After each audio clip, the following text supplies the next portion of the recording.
In fact, two gentlemen have come Can I here. ask a question? I don't know whether they want to ask a question. I'm a born-again Christian. Yeah. So, what's your understanding of the Catholics, where they got the celibacy from? Is it from Paul or Peter, or in general? If you can explain from the Catholics' point of view, the celibate, like priests not marrying, etc., etc. Could you expand a bit more on that for me? Yeah. Sure. First thing is, celibacy is always going to be the ideal for a true Christian. The ideal, not the necessity. I say the ideal because what we are to do is to follow Jesus as much as possible. And that means forsaking all things, certainly including a wife and kids, and all the pleasures of the flesh and the hearth and home, to advance the gospel. So that's the absolute ideal. But St. Paul confirms this. I think it's 1 Corinthians 11. I was going there, and I'll just find it. But St. Paul does say that I wish you were like me. Because he's talking about, yes, it's good to marry rather than burn. You know, I mean, although I said the ideal is Jesus' way, however, if you're going to be ending up going loopy, you know, lusting all over the place, then don't be celibate, get married. Of course, yeah. But the ideal is, as St. Paul said, and I think St. Paul regarded celibacy that he was following as an ideal because he was looking at Jesus. Of course he was looking at Jesus, yeah.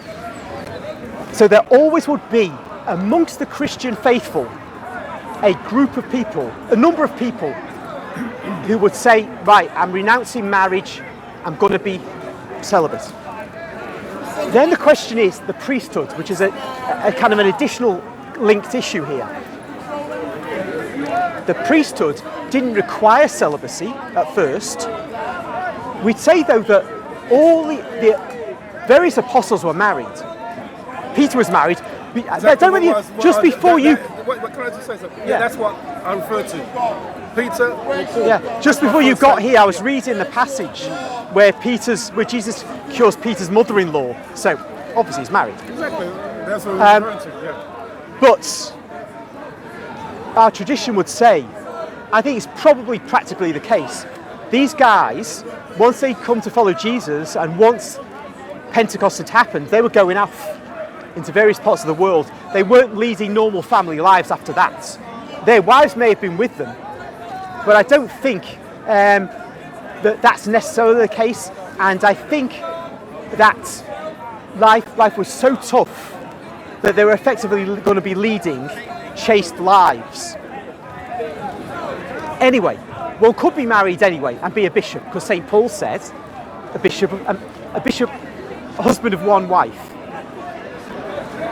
The church has to decide then, should we leave it at that, or should we make rules that limit the freedom of a man to marry and be in a high ecclesiastical position?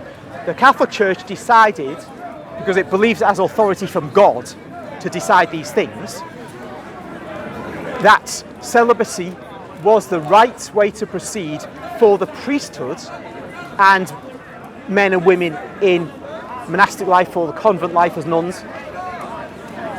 And that's because one can only devote oneself wholly to God as a celibate man or celibate woman. So that's how that arose. And that's our position. Right. But Paul says, you can do one or the other. It's better to marry than to burn. Yes. Paul said, yeah? Yes. So you can sort of like marry, or you could go through all the frustrations being celibate. But he wasn't frustrated though, was he? No, I'm not saying he was. I'm just saying what he said, yeah? Yeah. And, as you know, in the Old Testament, it tells you about, one man, one wife, two become, So, from the authority, it says we can marry, etc. Yeah? Is there any difficulty? We're not talking about eunuchs now, right? Eunuchs is completely different. Do you think so? Well, yes, I think Jesus speaks about becoming a eunuch for the kingdom of God. Yeah. He doesn't mean having your parts chopped off, but he means, though, abstaining from sexual activity. Mm-hmm. I mean, you are to become a celibate man. That's what he wants. But he knows that, as St. Paul knows, that isn't for everybody. But surely, when Jesus says this and St. Paul says this, a Christian community that doesn't yield up a group of men and women who are eunuchs for the kingdom of God is a Christian community that isn't functioning very well. It's true, I think the majority of men and women will marry and have children, but there always must be a significant minority that will say, yes, I'll dedicate myself totally to God. Because a man who marries must dedicate himself hugely to his wife and his kids. Can I just stop you there? So therefore, as you just said that, do you think that the Catholic Church should leave it up to the individual priests or nuns whether they should marry or whether they shouldn't, rather than saying it's better to abstain?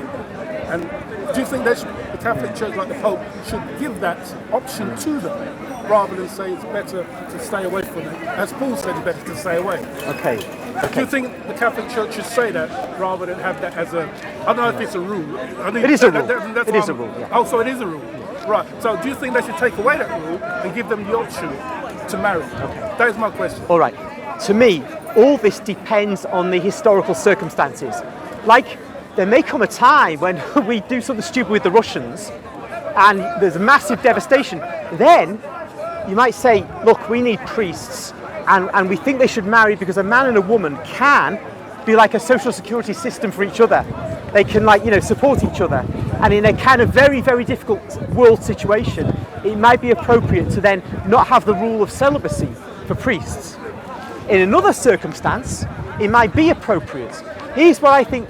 Firstly, what we say is this: no Catholic is required to be celibate. If he wants to be if he wants to be a priest, then he must be celibate. If she wants to be a nun, then she must be celibate. But she doesn't. Should the Pope now say, listen, as a priest, right, we'll give you the option to marry or not to marry? Okay, my view is, like, although every Catholic can have a different view on this, because because you can just weigh up the world situation and say, oh well, I think now maybe celibacy should be relaxed. Would he be denounced as a priest if he was to get married? Oh, now. Would he lose his place? Yes, he'd automatic excommunication. Really? I didn't know that. Because the church makes rules and you abide by them, or you get out of the church and go to some other organisation and follow their rules. If you want to be a rebel, that's all right, but you don't stay in an organisation where you won't follow that organisation's rules, whatever the organisation is. So there's a duty to follow the rule as it is. The question is the rule good or bad? And one can argue both ways, but because one can argue both ways, one has to take the view of the church which we believe Christ established, because it can only give the wise decision. No one else can give the wise decision on this. It made a decision a long, long time ago that celibacy was best for priests and nuns, and I think it absolutely was the right decision. What do you think Jesus said? Be a eunuch for the kingdom of God. And St. Paul, he wants people to be as he is, but understands if they can't. So the ideal is within man's reach, otherwise Jesus and Paul wouldn't say it. He's speaking from an individual point of view, Paul is. Yeah, right? No. He's saying when an apostle says, I wish all were like me, that's not just him whimsically saying, oh, I wish all were like me. He's really making a theological point about what the best way is to be.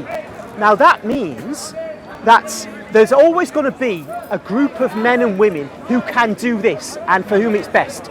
That means those are the men and women. That group, but that group should become priests and nuns, and they have complete freedom from family to go out and risk their lives. Now, what happened with the Catholic Church? It expanded to be the largest religion on earth, and it did this partly by its men without family bonds going out to, like, the Iroquois Indians, getting themselves boiled in boiling water, and baptized in boiling water, hands chopped off, and so on. And going into the most difficult parts of the world because they were men who could be sent. They were free of bonds. This was how the apostles effectively became.